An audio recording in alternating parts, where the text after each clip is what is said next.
Carlo has a deep mystique. He saw his grandfather in purgatory suffering a lot, and he said, I want to offer this illness of mine so that I can go straight to heaven. Did Carlo have many visions? He did. He woke up scared because he dreamed about the Basilica of Assisi, the tower falling. A week later, there was an earthquake in Assisi. The roof collapsed and killed the friar. I received a visit here from an elderly couple, and they suffered an invasion by 3 heavily armed criminals. When she asked for help, a young man hugged her and assured, I came to care for you. Everything will be all right. It was Carlo Acutis. The boy, Yuri, was 10 years old and had leukemia. She looked and saw there was a young man next to Yuri wearing jeans and a red t-shirt. And the boy was cured. There were all kinds of miracles. Everyone credited Carlo for the miracles. Yes, because they asked. Then I posted, Carlo has just been exhumed. His body is incorrupt. In half an hour, it was translated into every possible and imaginable language. So, I'm going to insist. I can say that you are responsible for Carlo Acutis being a saint today. So I brought the relic, put it in the reliquary. Then I thought to myself, right? We're so far from Rome. No one will know. Just give a little blessing with the relic. Are you telling me that the miracle happened with a forbidden gesture? I'm not saying forbidden. I say... Careful, did you cut yourself? I was going to ask a tough question. Senora Aparecida was mainly responsible for the canonization. She gave us miracles in both Brazil and Campo Grande. And here, in this parish, I never thought the miracle could happen here in our parish. The first sanctuary in the world. This October 12th now? Yes. The chapel where the miracle happened with the boy, Mateus, becomes a sanctuary. The sanctuary of Our Lady Aparecida and St. Carlo Acutis. After the Mass, I gave the blessing with the relic and saw Mateus arrive with his grandfather. I remember well that they stopped vomiting. It was his mother who got in touch with me saying that something had happened and that the boy hadn't vomited. So we put this HIC here in this place. To mark it clearly, here was the boy and here the miracle happened. Hold on, the episode is already starting, but before that, I wanted to give you an important message. 80% of the people who watch M3 Atos are not subscribed to our channel. It's so important for us and so simple for you. All you have to do is click the subscribe button. That helps us a lot. I think you subscribe now. And if you want, share it with someone you think will like the episode, because that also helps us a lot. Wait, don't skip. Don't. Stay a little longer because I have another message. If you want to study with me, I'll show you a course that I think you'll like. Aparecida, the course, features 12 episodes and over 6 hours of lessons detailing the story of Our Lady of Aparecida. The course details are here in the description. Just click and you'll go there to check it out. Let's start the first act.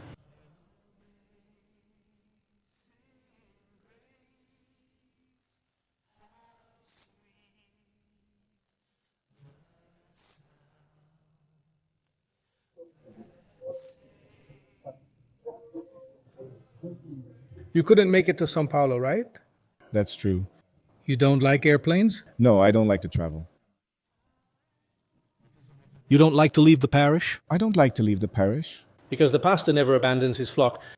That's part of it, but not the only reason. Life here is very busy, you know? Do you like the city? I like the city. Yeah, I like the big city.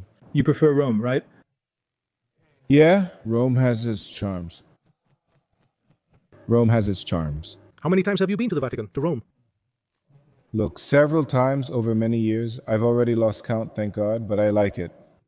I don't like the Vatican space, that space, because it's a very work-oriented place and so on. I enjoy walking Rome streets, you know?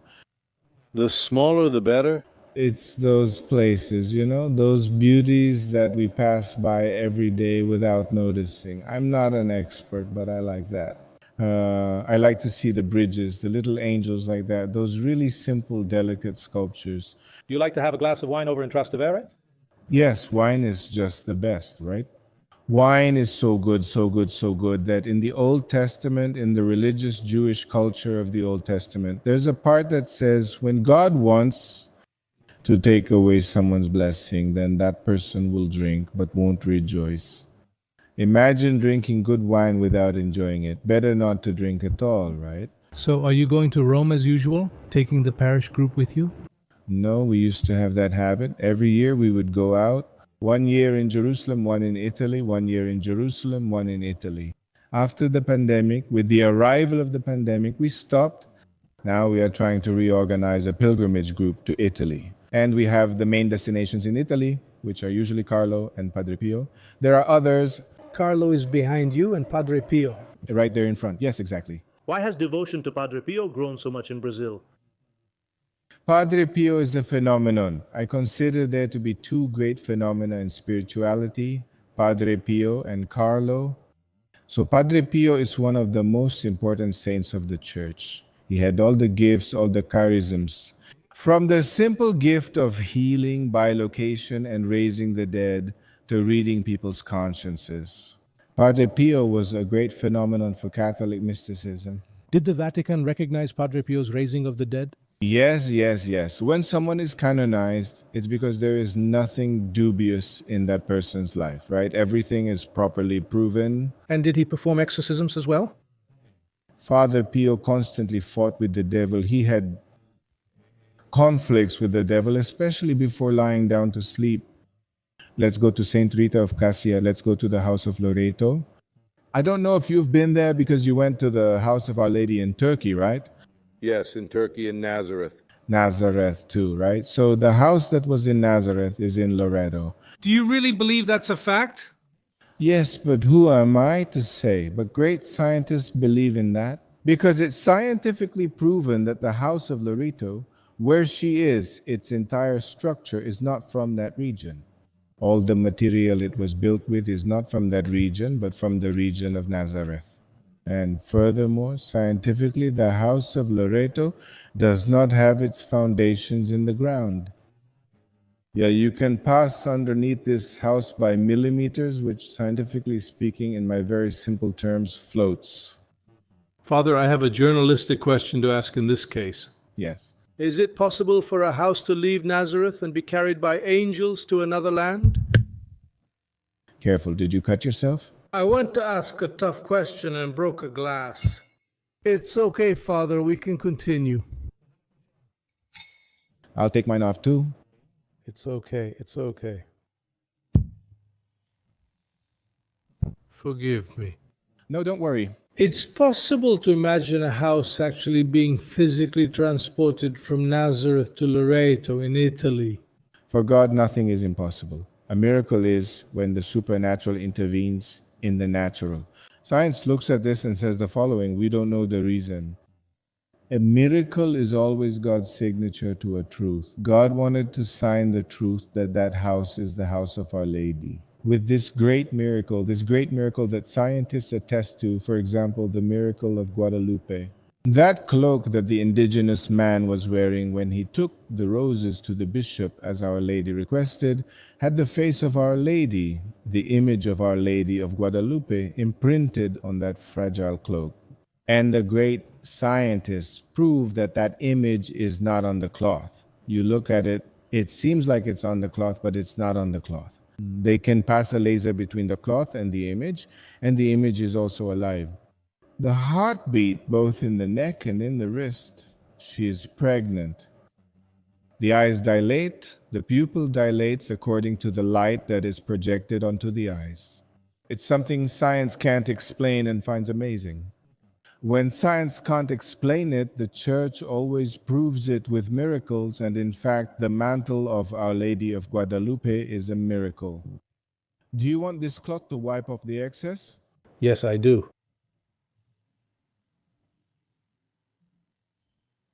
Do you think my question knocked over the glass? I don't know how you asked in your heart, how you asked. I can't risk answering. I'm asking, Father, because... Is this being recorded? Yes, it's always being recorded. I'm asking because some people question it. Yes. I would like to hear from you, who were there and who have a very close connection with another miracle, which we will talk about in a moment. What do you think about that? The creation of the narrative. So there's a widespread narrative that it was the De Angelis family, the family with the last name De Angelis, who supposedly brought the house of Our Lady.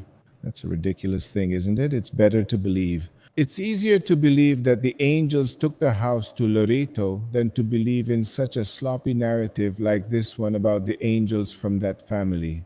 To carry the bricks? The family of angels. It's not assembling, it's like building a Lego house. Father, we're talking about a miracle. What happened that day? Very well. This photo happened. This photo actually was the following. It was from the opening of the process. This photo here was from the opening. Had the miracle already happened? It had already happened, the boy Matthias. So what happened that day was the following.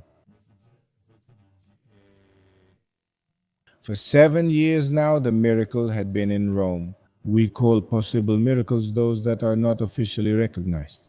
So the Vatican accepted this miracle to be analyzed, and later this miracle was approved. It happened during the solemn Mass opening the process. Both of them here? Yes, both of them. And on this side, here, is the family, the little brother, the grandfather who has already passed away, the mother who has already passed away, the deceased mother, and the grandmother. And here we have the 2 doctors who worked on the process here, on the Sesame process. Father, you said the mother passed away and the grandfather also passed away after the miracle? Yes. What happened? The grandfather was already in poor health, and the mother had respiratory problems. She was outside Campo Grande, in Goiás, and she passed away. That's sad. Is Mateus with his grandmother now? Yes, he lives with his grandmother and his uncles, who also support him. So that day was the day when the process was started. The start of the beatification process. Beatification. Because when Rome chose a miracle, this is what we're going to analyze. Then they asked the Archbishop here to open a tribunal, to open an ecclesiastical tribunal, so that this tribunal could investigate. The first investigation has to be here, to investigate what happened with the doctors, with the new doctors, doing new exams, with the witnesses, with the family, with everything. So for this court of Arcesano, Friar Moachir Malaquias was appointed. Friar Moachir, who is a Franciscan who worked a lot for many years at the Sacred Roman Rota, which is equivalent to a Supreme Court. It's our Supreme Court in Rome, the Sacred Roman Rota. So a very experienced friar. And he was appointed as a judge of this court. We had 2 notaries who were pre-deacons, then they became deacons, 2 notaries. We had a judge's assistant, Father Pedro Zemaniotto. And it was at that moment that I was appointed vice postulator of the cause. Vice postulator? Of the cause. Who was the postulator? Nicola Gori. Nicola Gori was a close friend of Donna Antonia from their college days, who already worked at the Roman Observatory at the Vatican. So, because it's interesting and you interrupt me, because I also talk, the memories come, I don't forget. Please. So, using hyperbole, the official church has no interest at all in canonizing this one or that one. Officially, the church doesn't have that interest. The one who has the interest is the owner of the saint, right? For example, the Salesians of the great Don Bosco. But Mama Margarita, Don Bosco's mother, was never beatified or canonized. Who is interested in beatifying or canonizing? First, they will check if she is really a person who meets the requirements. It's the Salesians. It's the Salesian family. And in Carlos's case, who was interested in canonizing him? The Carlo Acutis Association, which was actually backed by his own family. Said Donna Antonia, but why did Donna Antonia feel compelled to do this? Because the first thing for someone who could be a candidate for beatification is a reputation for holiness. A reputation for holiness? And it is natural. It's what we call sensus fidei. God gives simple people a certain sense that others notice. That's why at Carlos's funeral, the church of Santa Maria Secreta was overcrowded.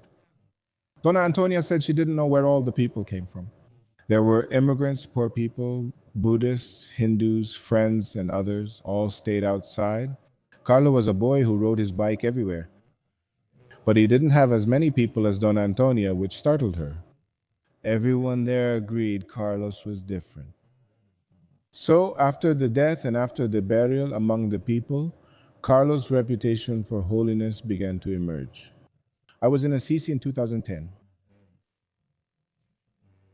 I will only meet Carlos in 2011, but in 2002, in 2010, I was in Rome on the Ad Limina Apostolorum visit, which is the visit that bishops must make to the tomb of St. Peter, the Ad Limina to the tomb. I went with my previous bishop, Dom Vittorio, and arrived a week earlier, etc. There was a moment when the bishops wanted to visit Assisi.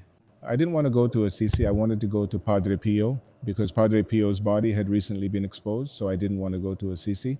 I didn't even know Carlos. But in the first semester of 2011, I was in Assisi with the parish on a pilgrimage. The guide said, "Father, there's a young man here known for his holiness." I didn't even look into it. At the cemetery in Assisi? At the Assisi cemetery. I didn't check that since even my mother is known for her holiness. So-and-so is great and must be in heaven, etc. So even my mother has a reputation for holiness, not to diminish the person. But he initially had a reputation for holiness among thousands. You were in Assisi but didn't visit Carlos's tomb. No, I didn't go. He was known for holiness, even my mother is, and I still didn't go. See how God works in interesting ways. In the second half of that same year, that's when I got to know Carlo through my godson, Rodrigo Luna, who sent me an article, a small article about Carlo. It was just starting in Italy, things were just beginning. Some might ask, "Father, why do you say everything began here in Campo Grande instead of Italy?" The movement in Italy was a slow and natural movement. In Brazil, we are more eager, we are more passionate. So the publicity here was massive. In 6 months, Carlo was the publicity in Brazil. Many already knew Carlo here. Publicity for what? His publicity, because you have to promote the saint. Wasn't he a saint yet? Not for publicity, but to promote the saint. What happens? What happens is that this friend of mine, Rodrigo Luna, godson from Recife, sends me this short article in Italian about Carlo. The Eucharist is my highway to heaven. And I liked it. Wow, I really liked it. Especially my highway to heaven, the Eucharist, and I took a liking to Carlo. Then I did some research and found the association's website that I already had. I already had the website. There were only a few photos of Carlo, but I already had the website. And the website had the email, so I got in touch through the email. And I know I contacted Mrs. Antonia directly because Mrs. Antonia, actually the website was Mrs. Antonia. And then in this conversation I said, Mrs. Antonia, I want to promote Carlo. Because the website, if you went to the association's website, they had some prayer cards of Carlo, all in Italian. But now it was just getting started. Was he already venerable? No, he wasn't. The process was starting in Milan, but there was already something going on. I said, Antonia, I want to spread the word about Carlo in Brazil. She was really happy, but at that time there was no one by Mrs. Antonia's side. There were no such priests or bishops. Can I say that you are responsible for Carlo being a saint today? No, I wouldn't be so presumptuous as to say that.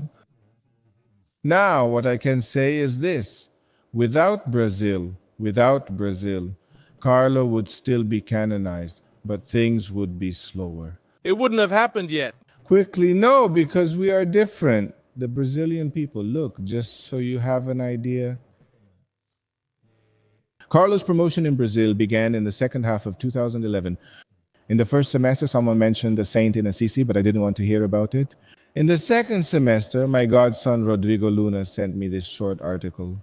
I contact Mrs. Antonia and we start talking. 2011, second semester. That's right. Then did you go visit her?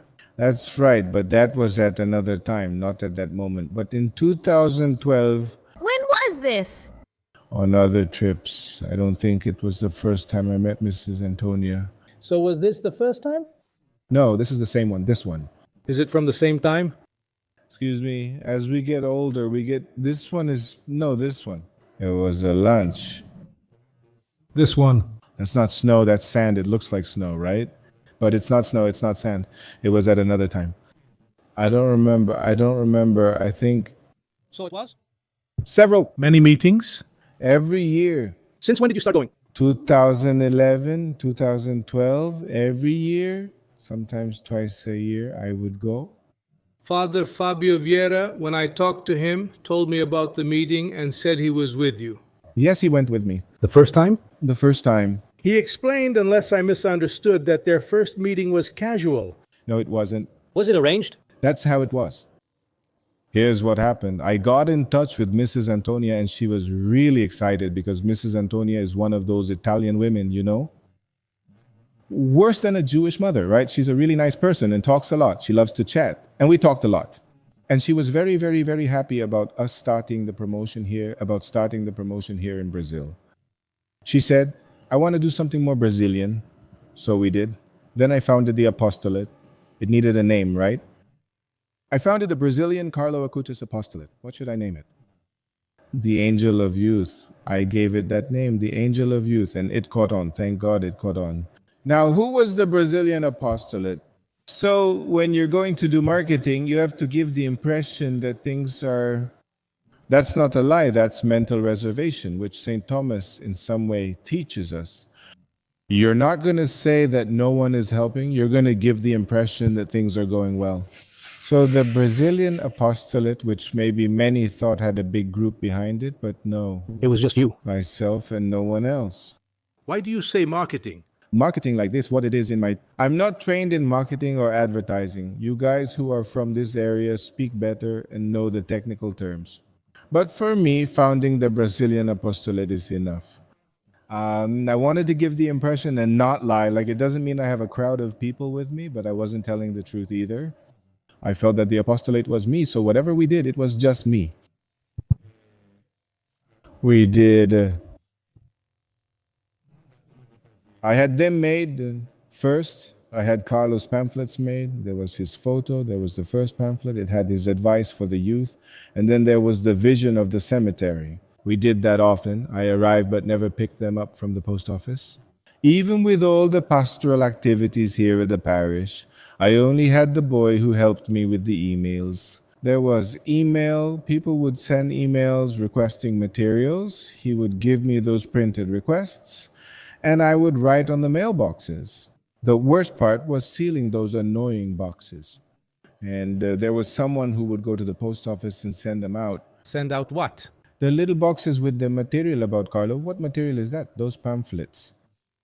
For years I did that alone, but not anymore. Now I have... Today there are the Carlanes, and we are the only group that since 2011 has been sending material for free, because I never accepted earning any money in Brazil or abroad. All material about Carlo Acutis. Later, Donna Antonia, I arrived the same way I first met her, just to access the material. So the material evolved because Donna Antonia comes to me and says, Father, could you make a novena for Carlo's novena? And find a bishop to give the imprimatur, because it has to have the bishop's imprimatur.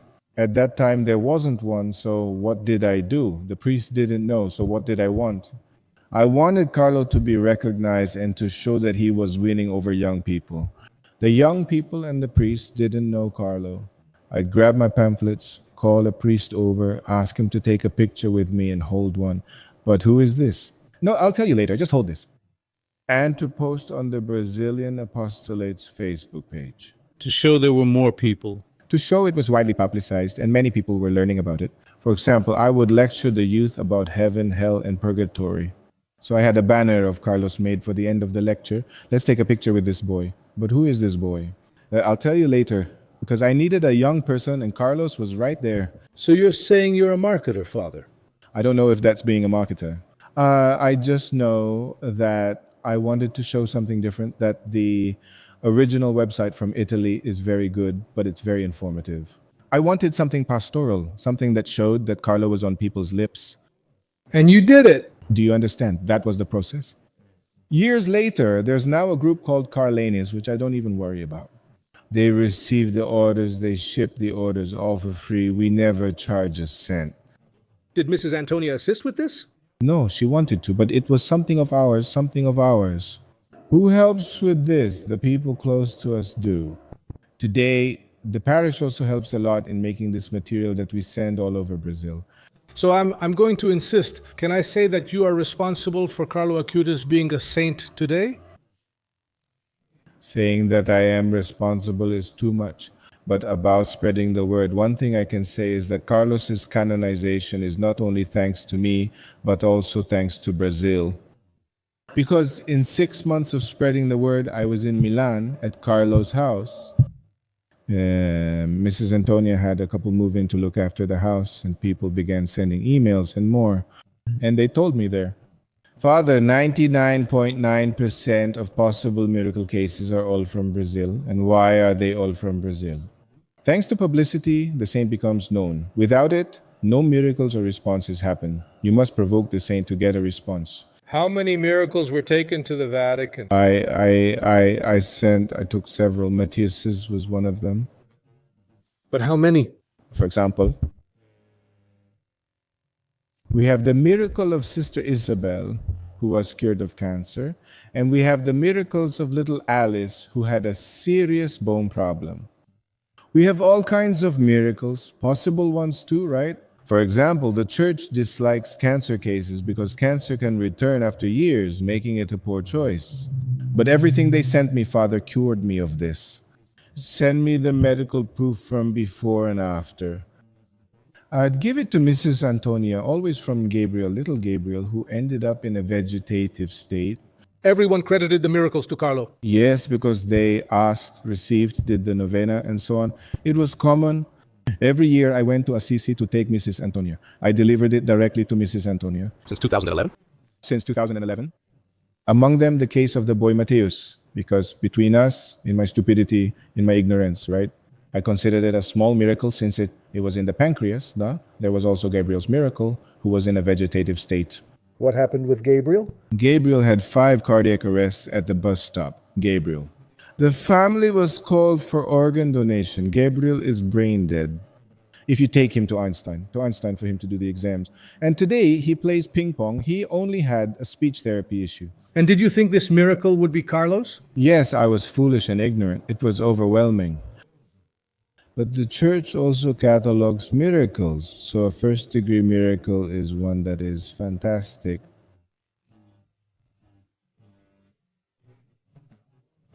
Matthias's was, but I didn't get it. What happened to Mateus? He could have been cured with the surgery, but he couldn't have the surgery. At 3, he was always vomiting, malnourished, and near death. So, that's my question. What happened here on October 12, 2013? So it was on that October 12, 2013 that the first Eucharistic Congress took place here. The first Eucharistic Congress. The theme was Carlo. We brought the Cardinal from Rio. Mrs. Antonia joined via video conference. She was really engaged in it. And on October 12th, because Carlo likes Brazil, Carlos dies on October 12th. The case opens in Milan on October 12th. Another October 12th? Another October 12th, his case opens in Milan that day. On October 12th, he performs the miracle here. On October 12th is his canonical feast. Carlos's feast is Our Lady's Day. And on September 7th is his canonization. But on October 12th, just an ordinary day. So on October 12th, 2013, we had just finished holding a Eucharistic Congress. The Eucharistic Congress was a key moment to promote Carlos since so many people attended and his name was on everything, bags, names, and more. It was a marketing job, as you said. Wonderful. We'd never experienced anything like it before. You said it first, not me. See, if that's what you call it. But, so what happens? On October 12th, we would calmly continue our routine. At 6:30 a.m., the time of Carlos' death, we went to Aparecida and prayed a rosary in the grotto. In the Aparecida chapel here? In the miracle chapel here. And there was a simple little grotto there. We used to pray the rosary, but there were only a few people. And that day there were about 12 people, mostly elderly, but we prayed. 2? 12 12. people, mostly elderly people. We didn't know it was the day of the miracle. Then after that, there was breakfast and then there was Mass, okay? But what happened? What happened is that in 2012, I talked to Mrs. Antonia. Everything was fine. That other question you had, and I agreed to go to Assis. And Father Fabio went with me. So I had already gotten in touch with Mrs. Antonia. She was waiting for us, and when we arrived in Assis, she came to greet us. She picked us up near the Basilica of St. Francis, and we stayed near St. Clair at the hotel right next to it. Why did Father Fabio Vieira join you on this trip? He just went along because up until then, he wasn't involved in anything related to Carlos. I was going to Italy. He went with me, just like he did other times as well. Now, what happened? What happened was when I met Mrs. Antonia being outgoing and all, etc., she picks us up in the car, takes us to the inn, the guest house, the hotel. And she says, Father, Carlos would have been very happy if he had met you. That's very interesting, of course. I felt all flattered, really happy because Carlos liked, how do I say it? Priests like you, etc. From the beginning, it felt like we had known each other for a long time. And from then on, this interaction between her and us began. It was on this trip when I met Mrs. Antonia that we went to Carlos's house because she has two houses. Did you visit Assis's house in 2012? Yes, it was the first time I met Mrs. Antonia. Yeah, we went to Assis, so I'm thinking because the memories get mixed up, and we went there. And at Carlos's house, Carlos had a house where they lived. Carlos was their only child. They couldn't have more children. After he died, Carlos's first miracle, I believe, was when Donna Antonia had twins, Francesca and Michele. And she has a new house, a bigger house for the boys. And we went to that house where Carlos lived, where Carlos stayed in Assisi. And there, with a lot of simplicity, she'd already grabbed scissors and cut a piece from Carlos's cream-colored shirt that actually no one ever saw Carlos wearing. And she gave me a piece like this. Oh, Father, this is from Carlo. I was so happy. A second-class relic? Second class. I was so happy, but Carlo wasn't a servant of God yet and not even venerable. So Carlo, the relic couldn't be venerated. Nothing could be done with the relic. I just had to keep it. So I brought the relic and put it in the reliquary. Then I thought, we're so far from Rome. No one will know. If I give a little blessing with the relic, the world won't end. It won't bother anyone's life. It's not a sin. It's not a mortal sin. So on the following October 12th, 2013. No, 2012, because I went in June, if I'm not mistaken, in June.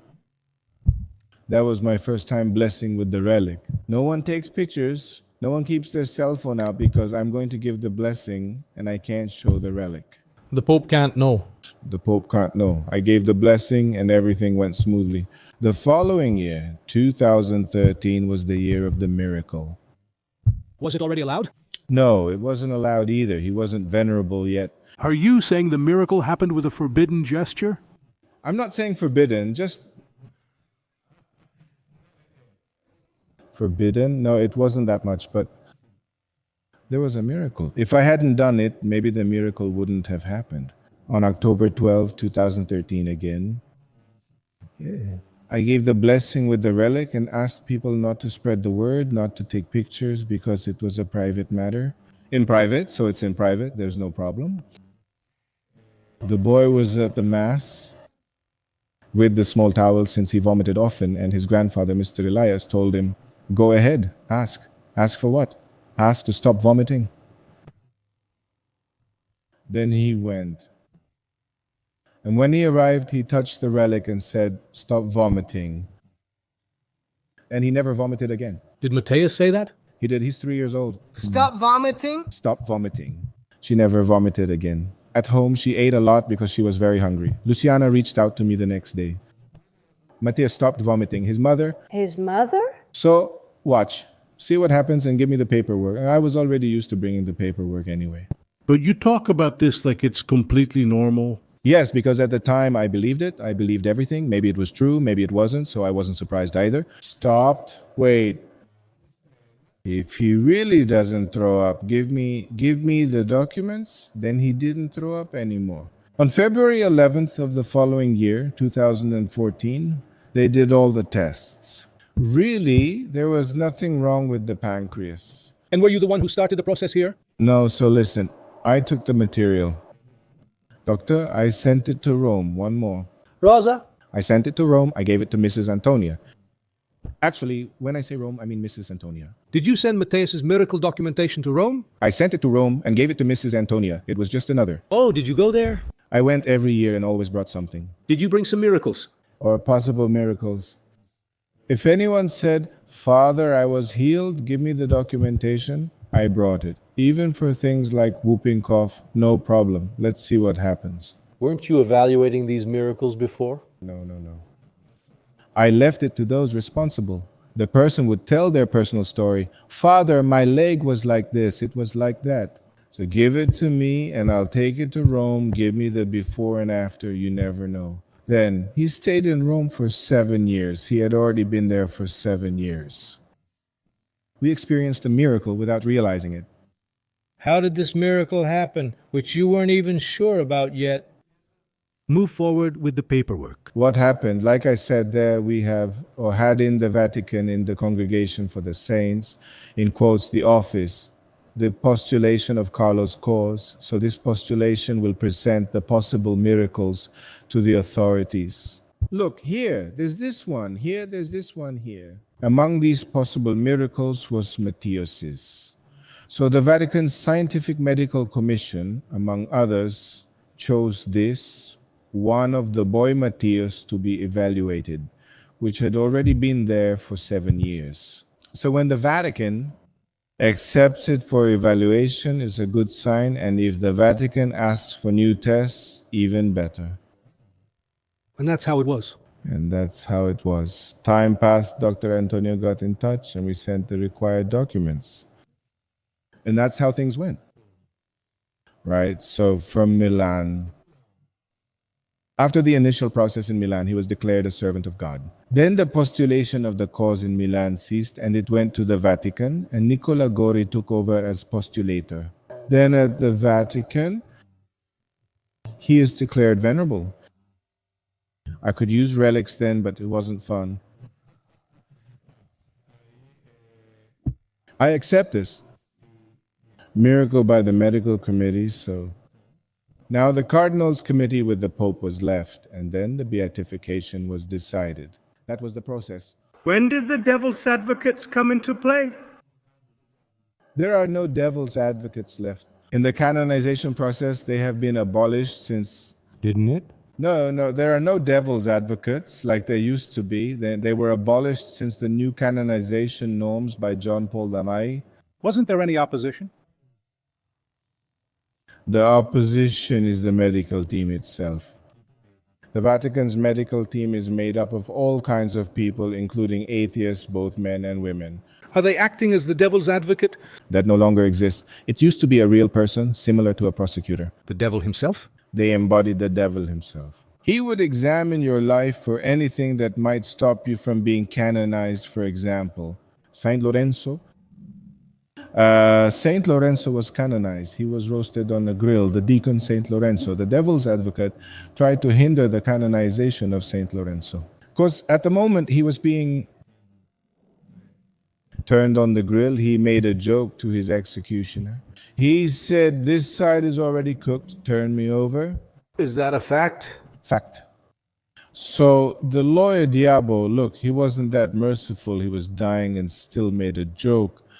In other words, I would never be canonized because I think that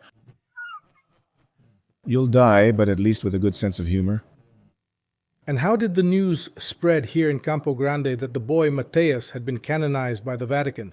Oh, it was immediately in the press. Before you even knew about it? No. I knew about it first. And then? I was informed and felt happy. Now things are progressing.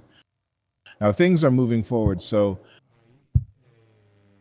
But before that, before scheduling the beatification, as I said, the Pope ordered our bishop to set up a tribunal. That first, the whole process should be reviewed here. It should be analyzed and examined. That's when the bishop set up this commission, this ecclesiastical tribunal, and the one who took charge of the work was Friar Moachir.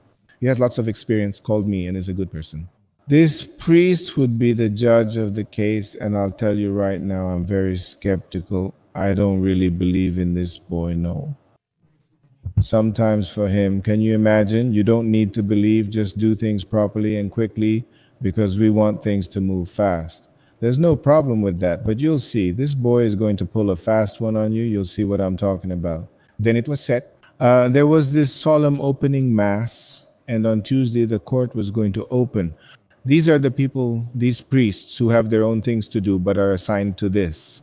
My role as vice postulator was to make these meetings happen, these gatherings, right? And what happened at these gatherings? So at these gatherings, there was a nice breakfast because you win people over through their stomach. Then there were meetings, there were testimonies from the doctors. The whole family was questioned, the mothers, so everyone was heard. The entire medical team was heard, new tests, all of this thoroughly, under secrecy and under oath, right? So you take the oath and it's all confidential. My job was to make sure that this meeting happened. But on Tuesday, when he was going to open the court, Friar Malachias, the judge, called me on Monday night and said, "Father, tomorrow I can't open the court." "Why, Friar?" "Because I lost my wallet with everything, with all my documents, in a supermarket. That's a big chain here in Campo Grande. But if Carlo Acutis returns my wallet with everything inside without taking anything, if whoever stole it gives it back, I will believe in him. But don't worry, tomorrow you'll have your wallet back." He was being sarcastic. I was too, right? Because traded shots don't hurt. And then that's fine. Then I hung up the phone, and now how can I promise something that I'm not going to do? Did you make a wallet appear, sir? Then I said, "Carlo, my son, she was going with you, right? The interest is yours. I'm not the one in the canonization process." You prayed? No. Did you talk to Carlo? I provoked Carlo, told him I had his little angel from the cemetery, and threatened him. Either you do it or I break another little wing of the angel, right? Because one angel has a broken wing and the other is whole. So you either do it or break the other wing, but it's not a joke, right? The other day, Friar Moachir calls me Father from Heaven. You said Malachias, now Moachir. Friar Moachir Malachias. All right. Then Friar Moachir said, "I forget, I'm old." Now I forget Moachir Malachias. Then this boy is really good. I said, "What happened?" "The woman was the one who robbed me. She went back to the supermarket, left the wallet, and everything was inside. We saw it on the camera, so you can see it. You don't need to favor me, but you need to make sure that the trial actually happens." That's how it began with Carlo's push in this trial. So we worked tirelessly because keeping these people, making these priests come, making the thing happen. The doctor who was scheduled couldn't come. That whole story, a year and a half with this tribunal. Then the tribunal ends. What do? We have to deliver it to Rome. Everything is sealed. There's a closing ceremony with seals, with those stamps, with that wax, everything packed up.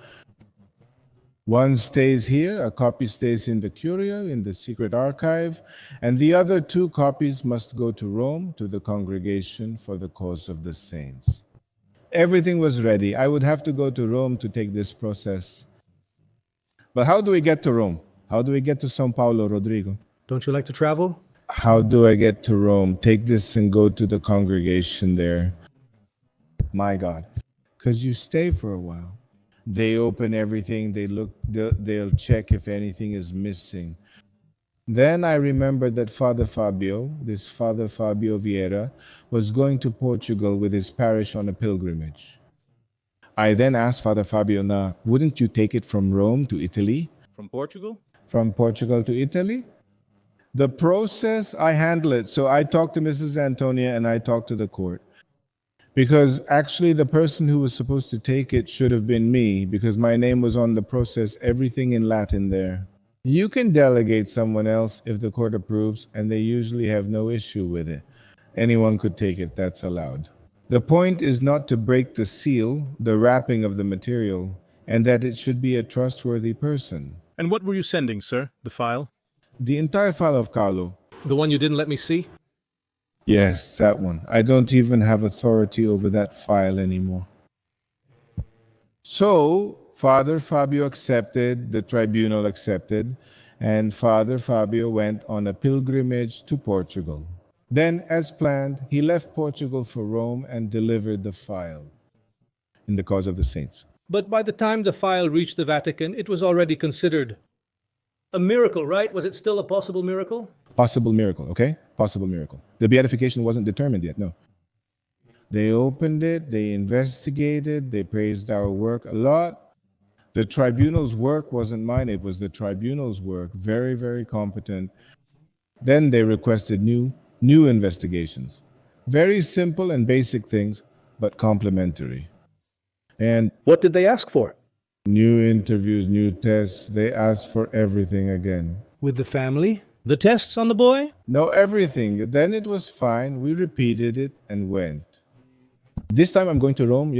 I'm going to Rome. And Father Fabio went with me this time too. I arrived at the airport. My passport was up to date for our Brazilian government, but the Italians, if your passport expires in 6 months, you can't enter Italy. Mine was like that, but it was providence. Why? Because since Father Fabio's name was already registered with the congregation, there was no problem at all. So you go ahead and take it. And I get a passport. A very special one, because I don't know how the federal police gave me a last-minute passport like that. Ah, but they did, right? But it must be something very serious, like someone dying for you to go, right? But it was serious. But the documents I had were in Latin, so I took a picture of the documents and handed it to the federal police. I don't know if they understood it or not. I think just to get rid of me, they gave it to me. To get rid of me so they wouldn't have to translate, they gave it to me. Then early the next day I went, so everything worked out. The process was received in Rome. Rome will review everything again at the Vatican, and the medical commission must accept the miracle. The Pope still needs to accept it with the College of Cardinals. Then the Pope accepted it, and then the beatification will be scheduled. Did you meet with Pope Francisco? Never. I have never met him. Did he know you held Mass and blessed the relic, though it wasn't yet from a venerable with authority? I hope not, but I don't regret anything. I don't regret that. Why did you want Carlo Acutis to become a saint so much? Because, first off, I liked Carlo, you know. He's a young man of our time. Second, the Eucharist theme matters to me. Okay? And we start. I'm very impulsive, so when I start something, I go for it. And then we met Mrs. Antonia, met the family. So you go for it, right? And you start getting to know Carlo's life. Carlo, he's a phenomenon in the spiritual life, a boy who has a lot to be discovered.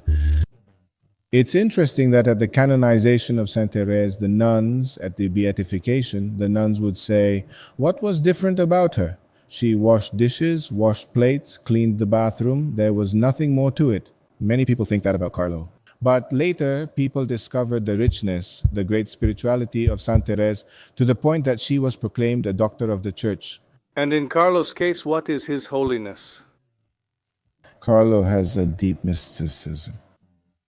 I had many conversations with Donna Antonia. When I went there, we used to talk a lot about Carlo, about Carlo's things. Carlo had some very interesting moments in his life. For example, Carlo had almost an innate knowledge. The 15-year-old boy who mastered Thomas Aquinas. In the most complicated theology of Thomas Aquinas, Carlo excelled. Carlo saw he had a vision of his own grandfather in purgatory, who was Donna Antonia's father. He had a vision, Carlo? He had a vision in purgatory. Please tell me, how was it? He had this vision and told his mother about it. He saw his grandfather in purgatory suffering a lot, and he started praying a lot for his grandfather. And because of that, he never wanted to go to purgatory, and he would say, I want to offer this illness of mine so that I can go straight to heaven.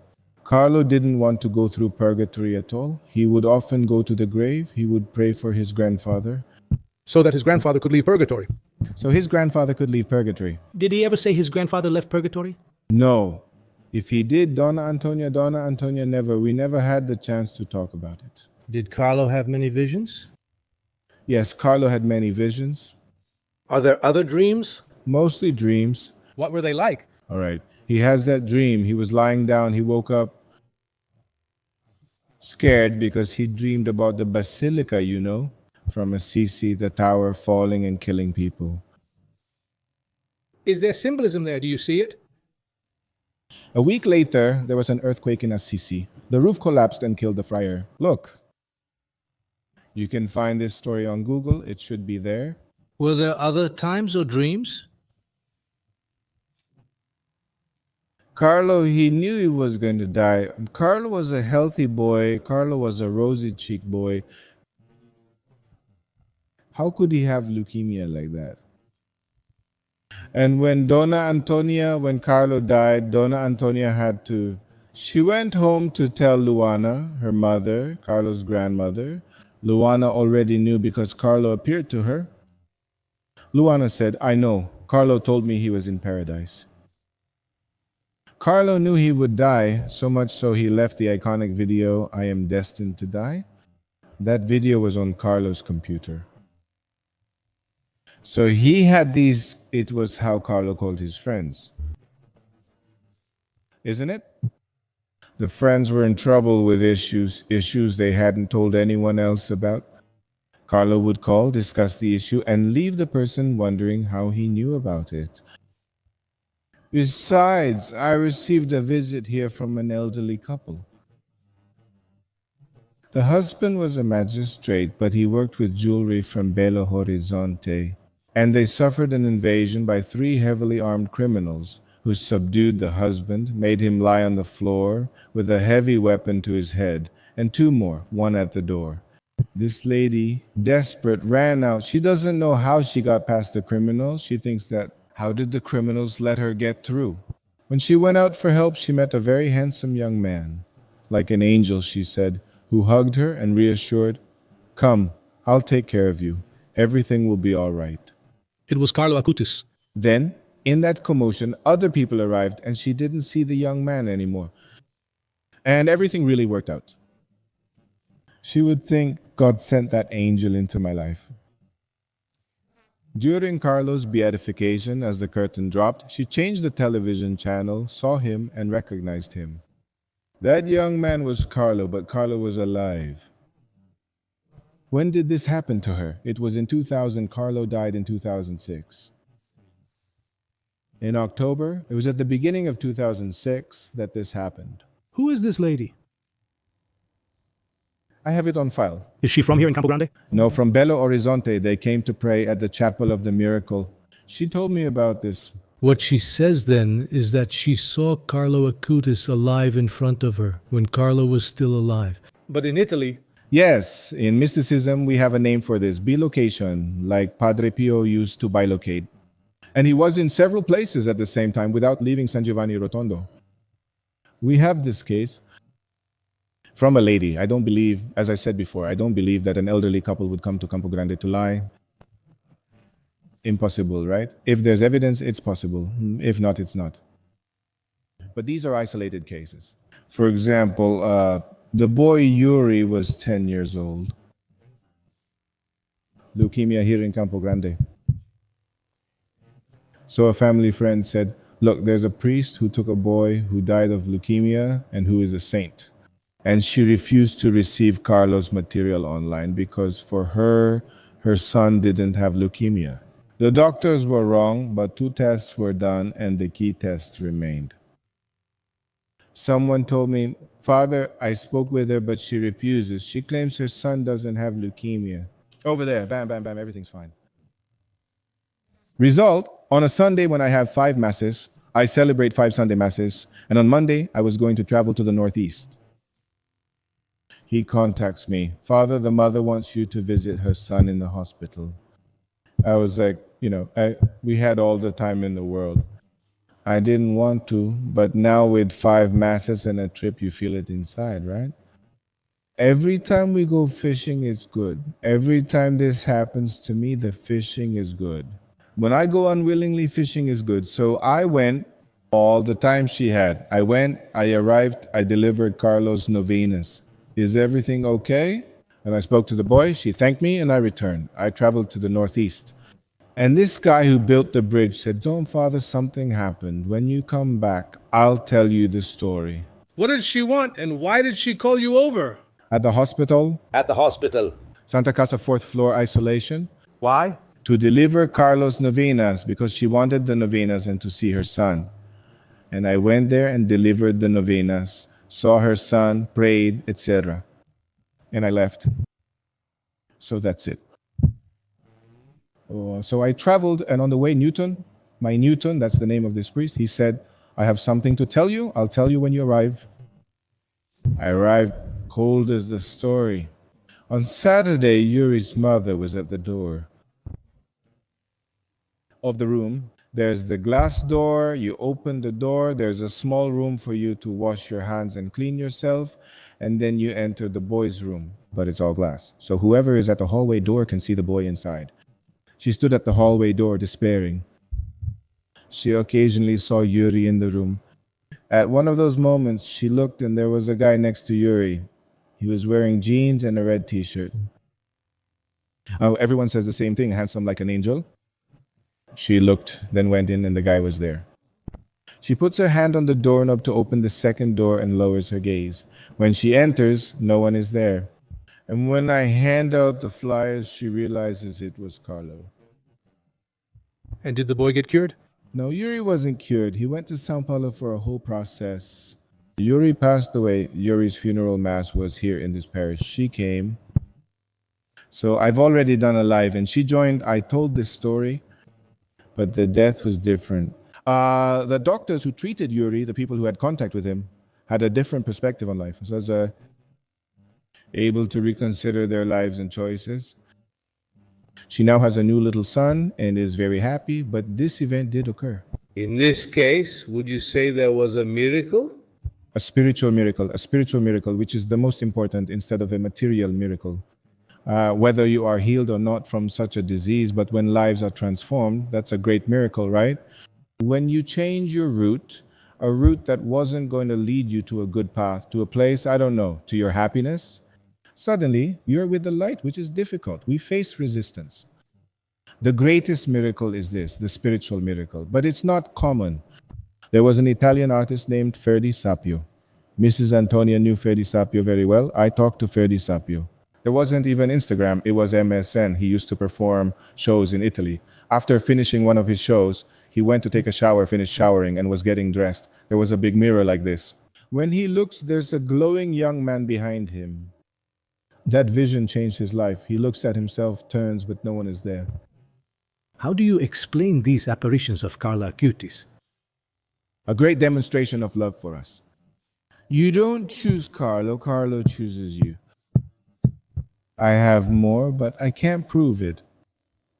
I have the impression, because I used to go every year, and what did I do? I would sit on the grave.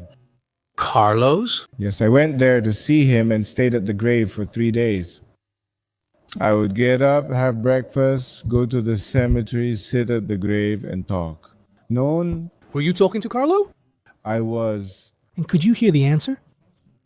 Nothing at all, but I did my part. If he didn't do his, but he always speaks, he has a way of answering. At noon, I'd have lunch with Mrs. Antonia, who would endlessly talk about Carlos. I'd return to the hotel to rest, visit the cemetery, and leave just before it closed. And I was absolutely certain. That's mine, my own thing. People might say, that's exaggerated, I don't believe it. Everyone believes in what? I didn't choose Carlo. Carlo chose me, so I'm convinced of that. So if you feel attracted to Carlo, first Carlo chose you because he has something for you. I believe in that. Would you say that Carlo is an angel? Is Carlo like an angel who appears to people? No, an angel is different. Carlo was a person like us who lived this life, who chose the best part for himself, who shows us that heaven is possible. Because when we talk about heaven, we think it's something so far away, when in fact, those of us who have faith and believe we only have two paths after death, heaven and hell. So those of us who believe, so he shows us that it's simple things, that you can live your holiness, do good, live in justice, be better, help others, live your faith. So he's a flesh and blood boy who fought to achieve to get where he got. One thing I don't like is this story about God's influence. That internet thing. Internet is. I don't like it. Internet is neutral. No one becomes a saint through the internet, nor do they become a demon through the internet. It depends on what you want for your life. Not even God's influence? No. Carlo didn't become holy because of the internet. Carlo became holy using the method the church used in the 1st, 3rd, 5th, 19th, 20th centuries in our time. Which one is it? Which is to choose good and reject evil in all its forms. For example, I was very overweight, pre-diabetic, almost diabetic, and the doctor said the following. He said all the words, right? Either you go blind, lose your fingers, or change your diet. I'm radical. I immediately cut out, to this day, all sugar and all pasta. I eat a lot of meat, I eat a lot of vegetables, I've lost a considerable amount of weight, I see a wonderful pudding, I want to eat it, but I don't.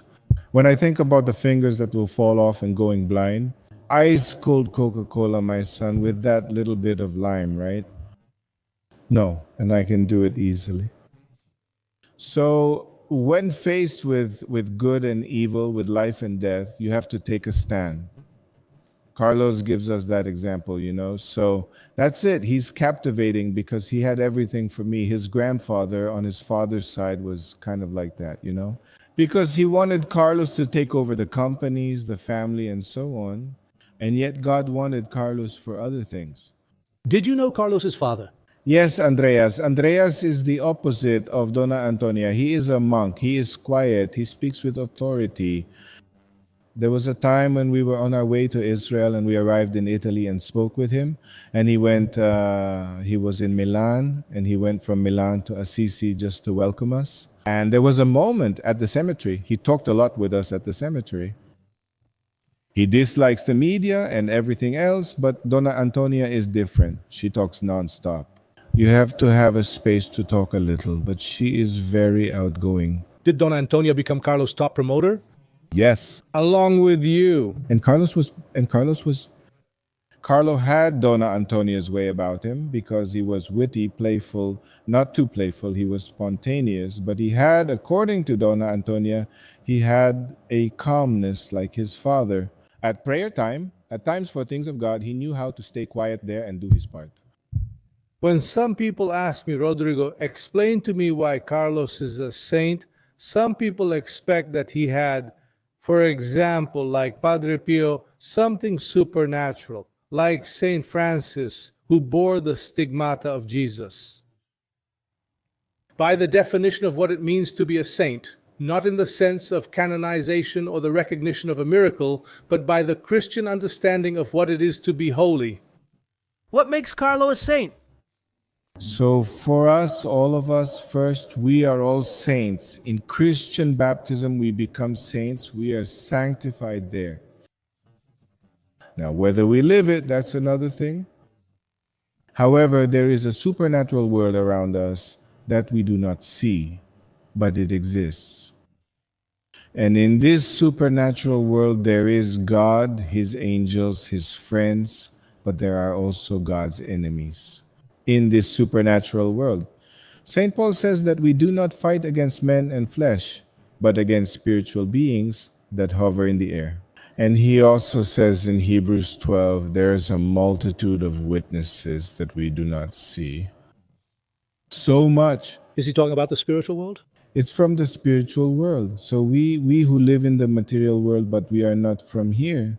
When we get closer to God, Carlos had certain visions, had certain dreams, had a certain mysticism, but this world is for us too when we start getting closer to God. One thing, Rodrigo, that I'm convinced of is not even a matter of holiness a priori, it's a matter of relationship.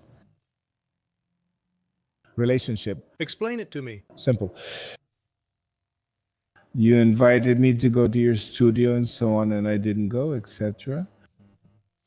You sent me the photos, such a beautiful, wonderful place. If I go to your house, I'll wait for you to open the door. I'll wait for you to invite me to sit down. I'll ask for some water. If I have a relationship with you, I'll open the fridge and grab a beer. By the way, beer isn't a problem at all, right? Do you like beer, sir? Oh, we invented beer, right? The church. Because there's a relationship. The relationship makes us close to each other. It's different. Everything changes when there's a relationship. You can treat me in two ways. You can treat me professionally, and then I have to go to your office at the time you decided to see me and see if it's possible for you to do this or that thing, this issue.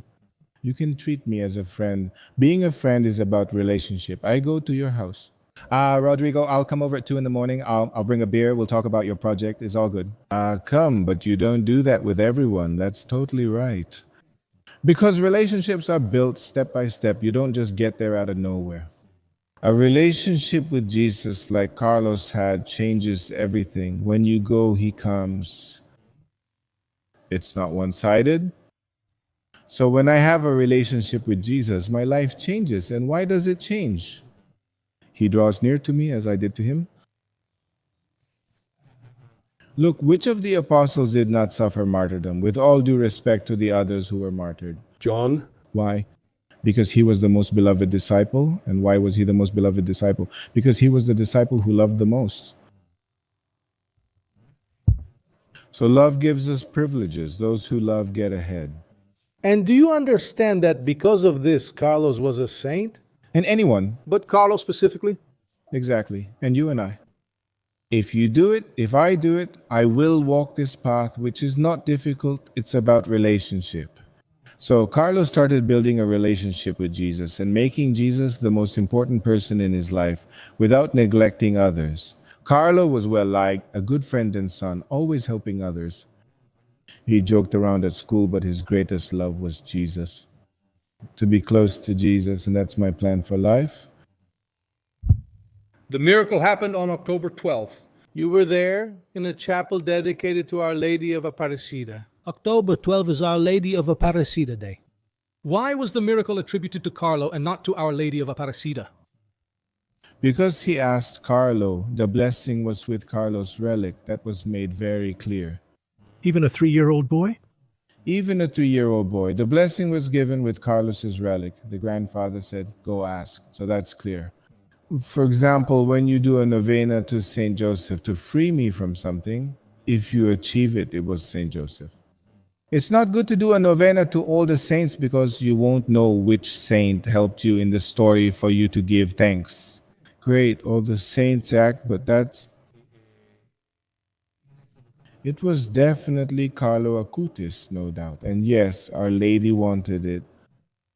Because the signs of the presence of Our Lady of Aparecida on October 12th in Carlo's life are the sign that Donna Antonia told me.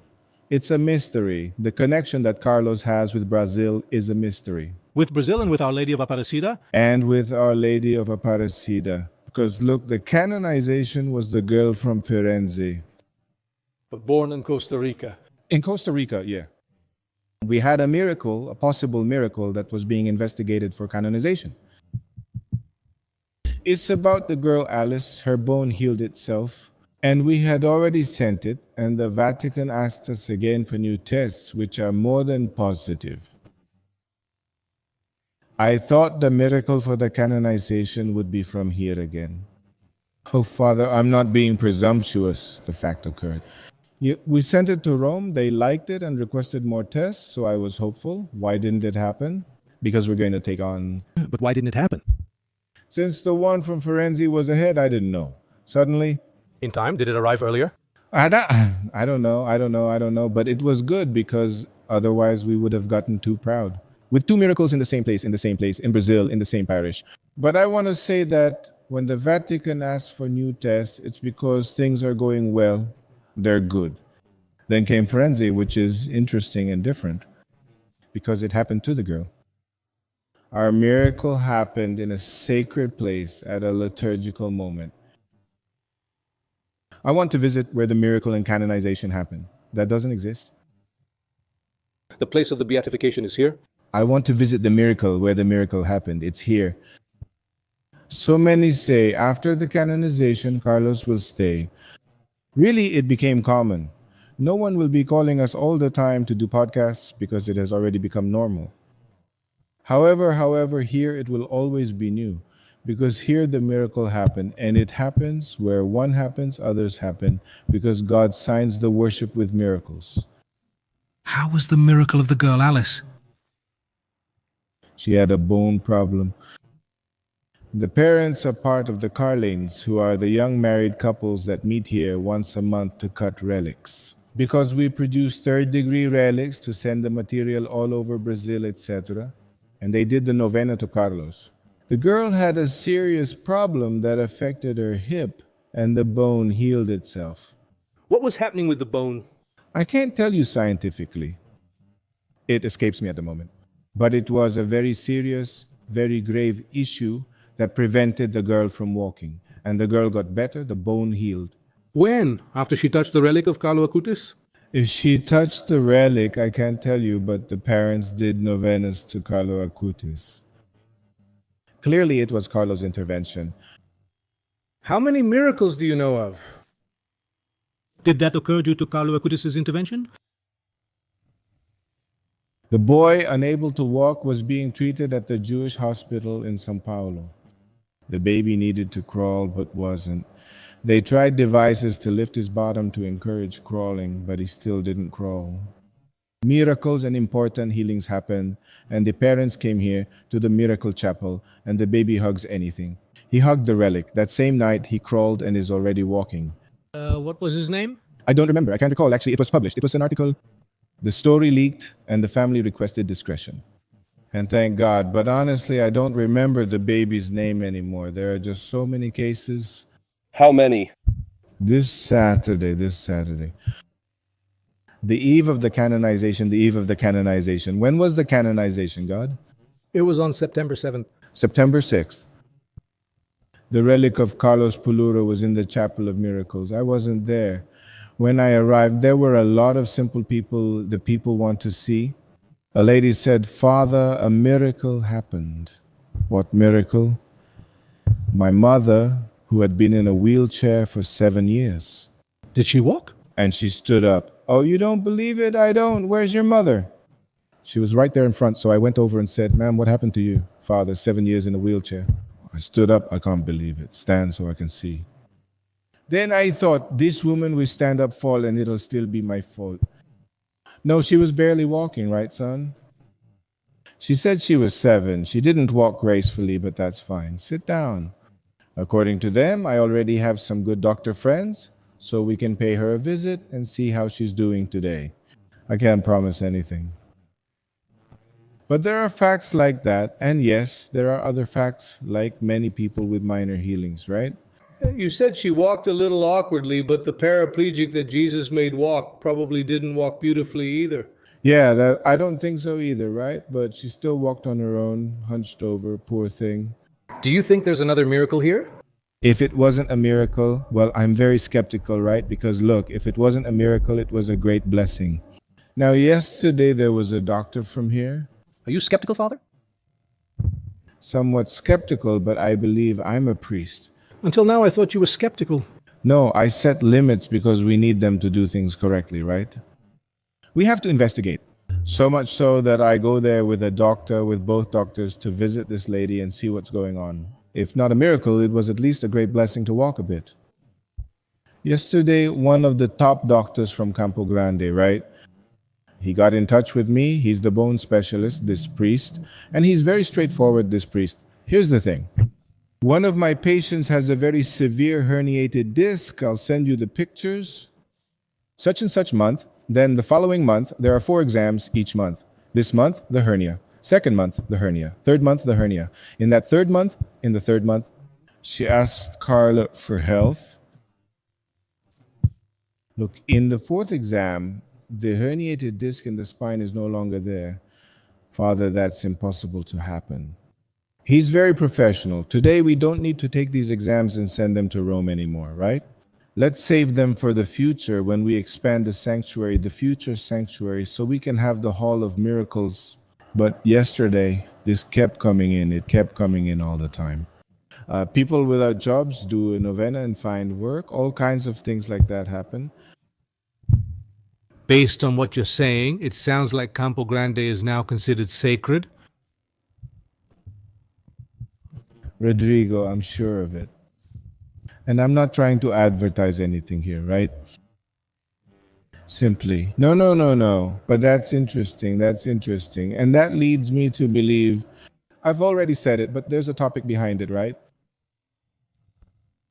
I took an image of Our Lady of Aparecida, and it was during one of my trips to Assis. Mrs. Antonia was at the beach with the boys, and Andreas went there to meet us. Carlos' father? Yeah, and we set up the meeting. I gave him the image of Our Lady of Aparecida. With a very beautiful mantle, with beautiful gemstones, the image of Our Lady looked really beautiful. The facsimile, I said, Andreas, put it on Carlos's bed right next to him like this. Asking for this miracle will make it leave Brazil. Our Lady Aparecida will make it happen. Brazil deserves it because we took on the publicity and it exploded across the country. Carlos was unknown in Milan and Assisi. For 10 years, sometimes twice a year, I visited, but no one knew him. I wanted to hand out flyers about Carlos at the basilicas. And was it because of Brazil that Carlos became known? Yes, because if he wasn't known, that's why 99.9% of the miracle cases happen here. Because the people know him, the people ask, then the healing happens or not. But if it does, they send it. If it's not publicized, no one will know about the holy boy or ask for his intercession. And he put it, so I really believe in that. Our Lady of Aparecida was primarily responsible for Carlos's canonization, providing miracles in both Brazil and Campo Grande. And here, in this parish, I never thought the miracle could happen here in our parish. And now, how is life here after Carlos' canonization? Dear Rodrigo, it's coming. It used to come before, but now it's more pronounced. Maybe it's the excitement over the new canonization, but people from across Brazil are visiting this sanctuary. The Brazilian sisters from Assisi. I don't know if you ever met Sister Francisca? Yes. All right. Carlos' body is in a church with a Brazilian rector and sisters. Where the bishop speaks Portuguese. So it's all a plot by Carlos. By the way, there was an issue. I'm not Argentinian. I'll have to tell a holy gossip. She told me on the phone, Father, the people here want me to send the requests. Sister Francisca? Sister Francisca, Father, the people here want me to send the request to you. People often exaggerate. Carlos' body is there, but to see what's next, this place is special. People come from across Brazil, but not Italy. But what happened to Domenico that you didn't say? I have to tell you. Yeah, you, with your journalistic soul, it was funny because of that. So Carlos wasn't known anywhere, only in Brazil. That's true. Not even in Italy? No, it wasn't. Well, you could argue, but he did have that reputation for holiness. There were people who knew him. Actually, there's even an article in Italian about it. There was an association, but it was too small for something as major as a beatification. But there wasn't. Italians follow a lot of rules. Not that it's not important to follow rules, but they're not as eager as we are. Think about it, because actually we just sent the materials. People were the ones who threw the parties. So people threw the parties. We just sent materials. That's what we did. We sent materials, and that set the whole of Brazil on fire. In 6 months, nearly a year, Carlos appeared throughout Brazil. So you're saying Dom Domenico got jealous? No, he wouldn't be jealous for that reason. Maybe for reasons unrelated to Carlos, but not because of this. What other things, Father? Other things, Roma, I don't know, like the basilicas, that's something else. More than Carlos, right? But what happens? What happens is that Carlos was a complete unknown. I'm talking on a global scale. I told Dom Antonio the whole time that I want to be present when the body is exhumed, which we call elevation. I'm sure that Carlos is incorrupt. She said, all right. Later she called me. Will you mention that moment? Of course, I couldn't go to Italy. Was that in 2016? I think it was then, but I'm not sure of the date. Correct me if I'm wrong. There you go. She called me. On the day of the exhumation, she called me saying, it was exhumed. The body is really intact. Intact but not incorrupt, right? I argue that he is incorrupt. Why? I'll tell you in a moment, okay? Sure. So it's intact. I have the impression that she said incorrupt, but I don't want to change words here, okay? So I'm going to say intact because I'm not going to put words in her mouth or in my mouth. Now I state that he is incorrupt, okay? There, it's intact. It's being taken to the Capuchins. Oh, that's good. She sent me the photos of the body. And don't share the photos. Okay, I saw the photos. I deleted the photos. It's all good. And I stayed quiet. So I stayed quiet. Then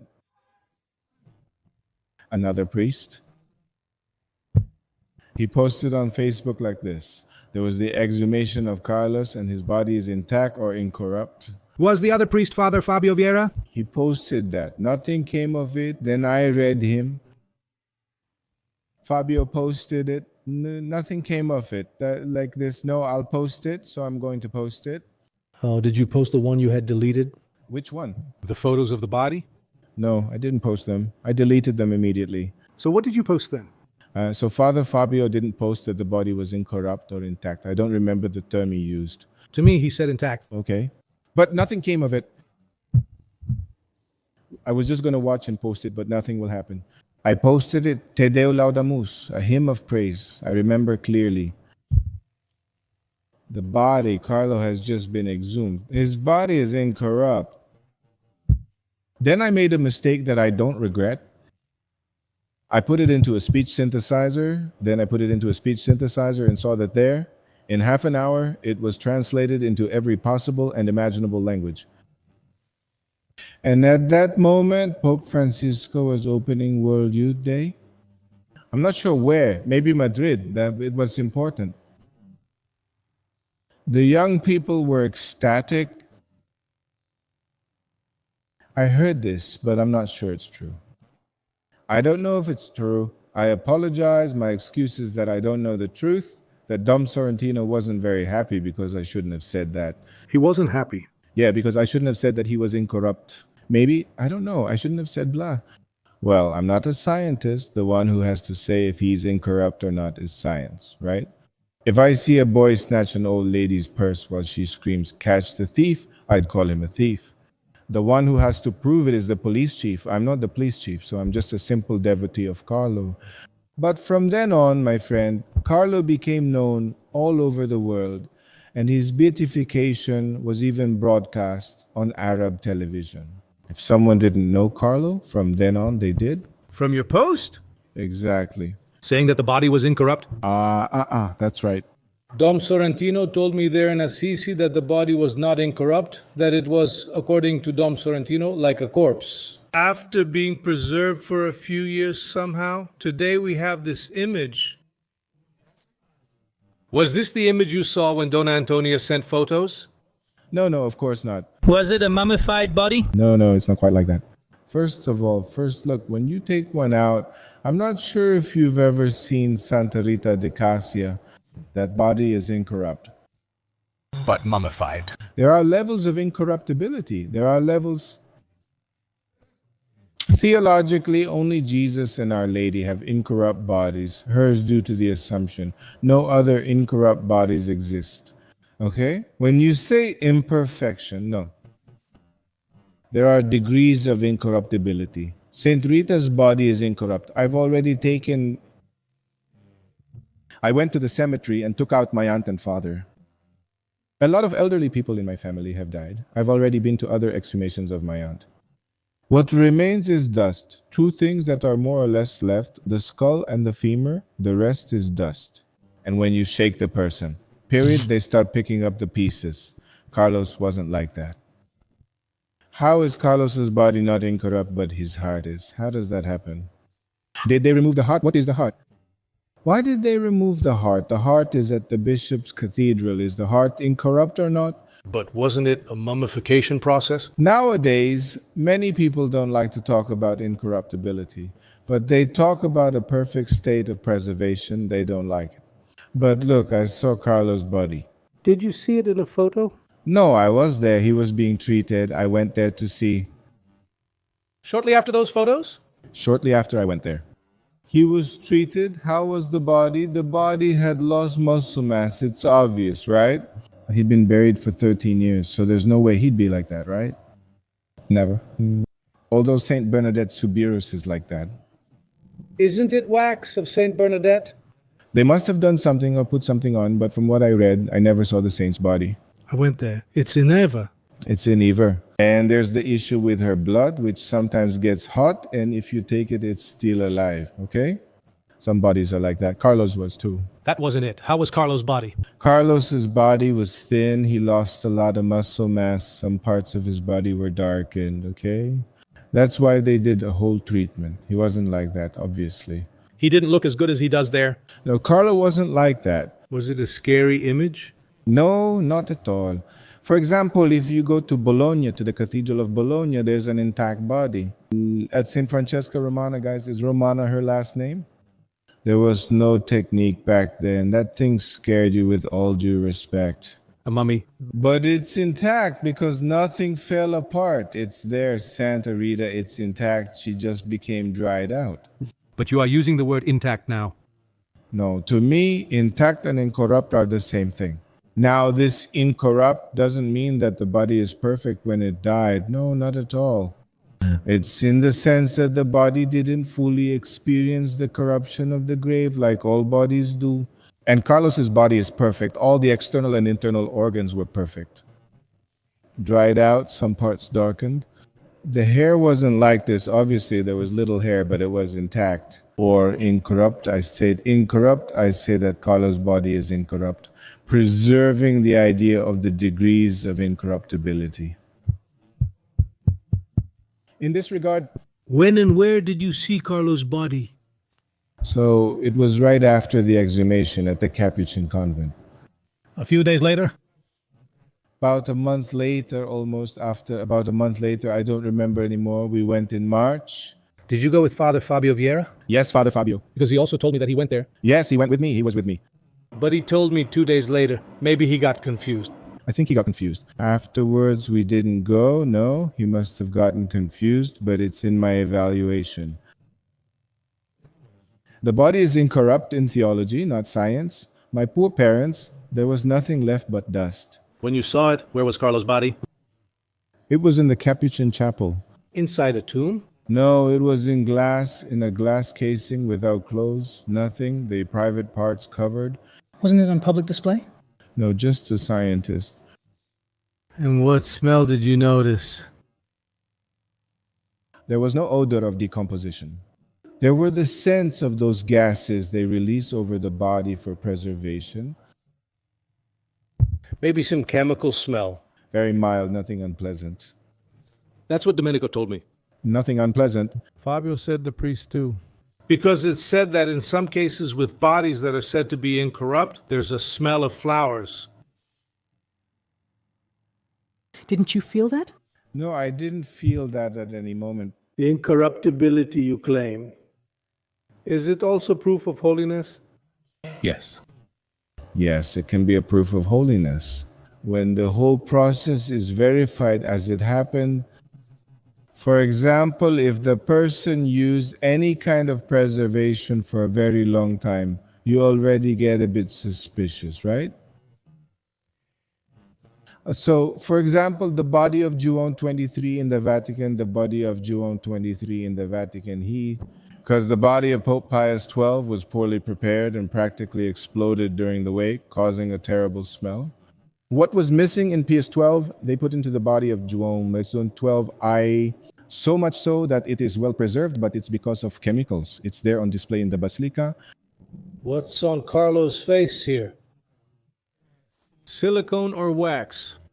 I can't really say, but I think it's a paste. I believe, I'm not too familiar with the process, but it's a silicone paste. I believe it's silicone paste.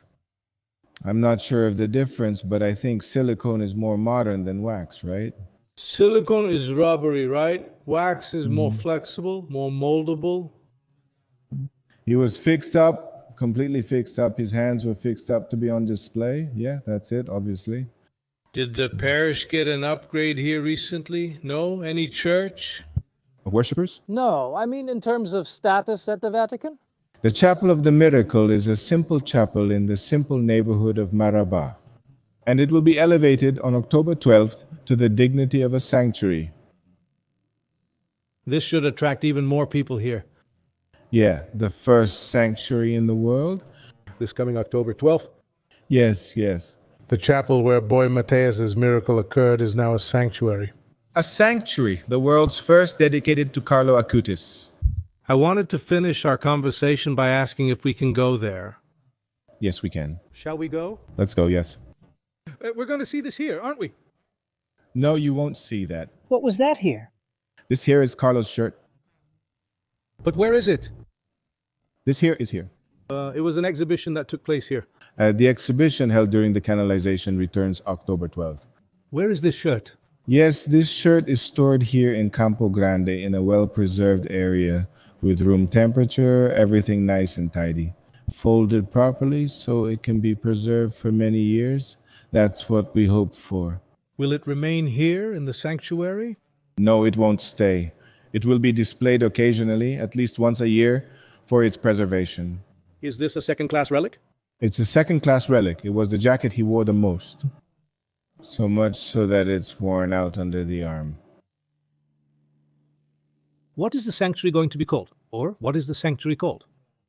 Sanctuary. We can't remove Our Lady of Aparecida, right? She did everything, making it the sanctuary of Our Lady of Aparecida and St. Carlos Acutis. Shall we go there? Let's go there. Then let's go.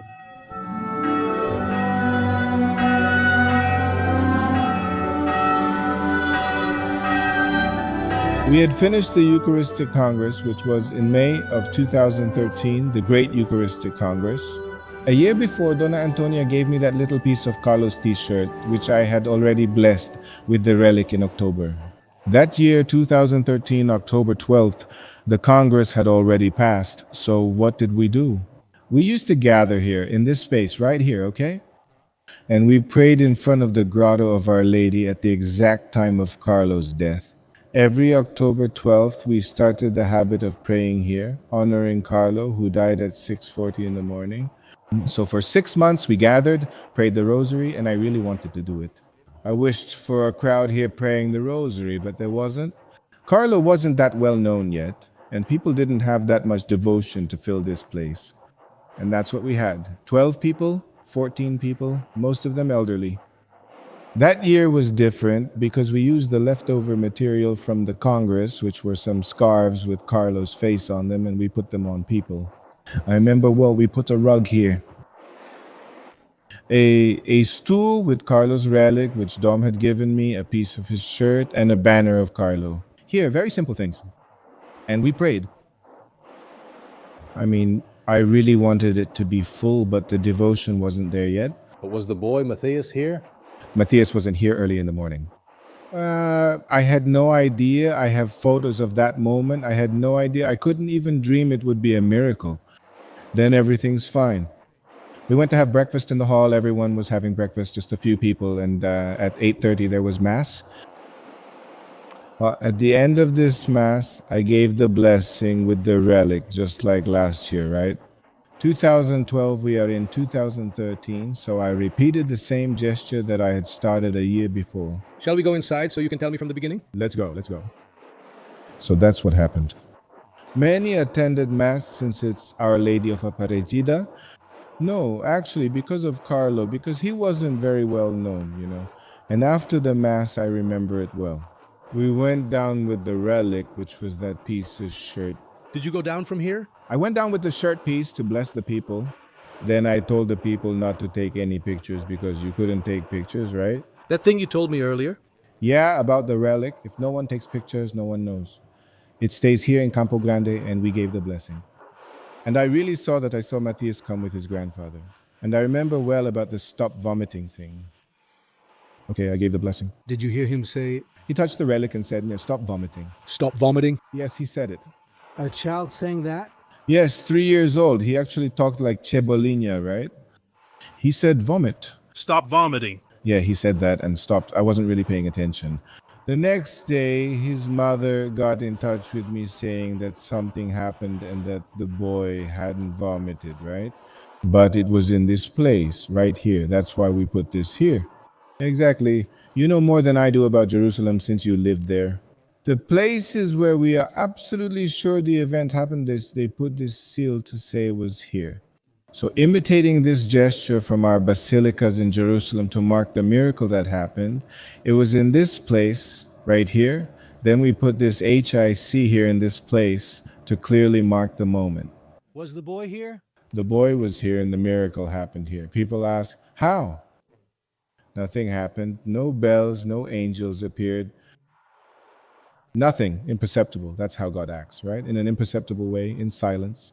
Only later do we realize that something happened because the boy didn't throw up anymore.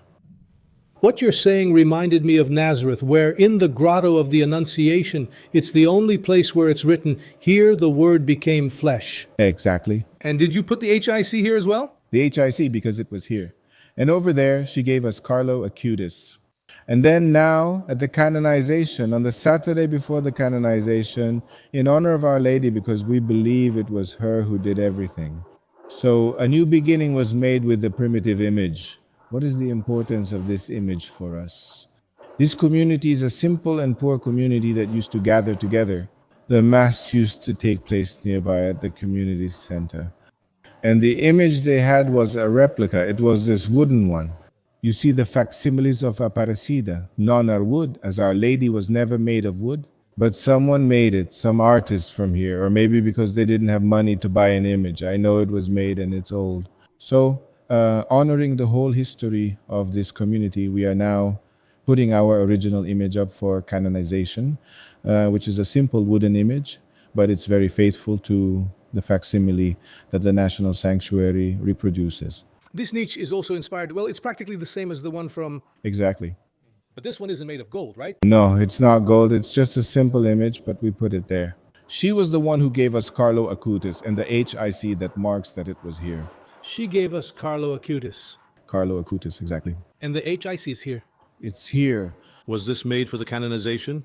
For the canonization, there was a Saturday tribute to Our Lady, as Saturday is dedicated to her in the church. The Saturday before the canonization, we held a tribute to Our Lady with the procession that culminated in her receiving this mantle, right?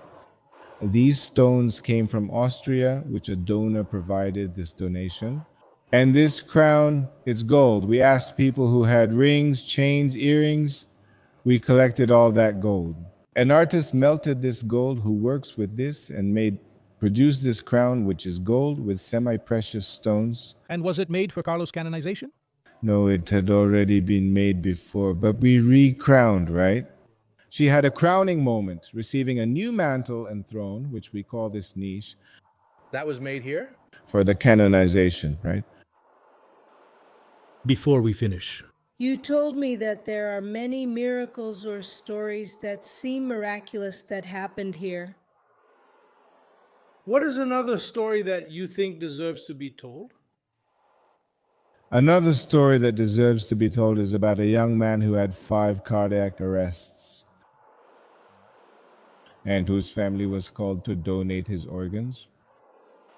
And he was technically brain dead, but he's fine. He only has a speech problem, but he's fine thanks to the intercession of Carlo Acutis. How was it? He was in the hospital practically dead. In fact, he was brought in practically dead. And the family prayed asking for Carlo's intercession. And through Carlo's intercession, he is well to this day. That was one of the great miracles among so many others that people receive when they come to pray before Carlo and Our Lady of Aparecida. We have a prayer that we say here on Sundays, which goes like this: Our Lady of Aparecida.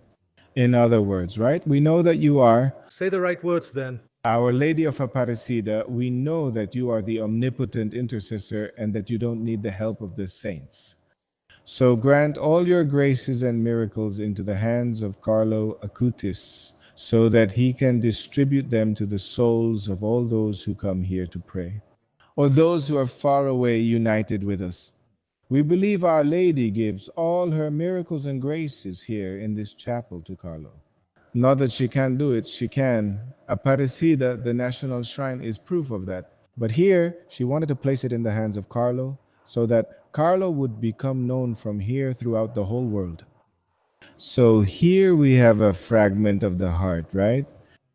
Of the pericardium. Yes, we have the authentic one. This document is called the authentic. Is the document from the Vatican?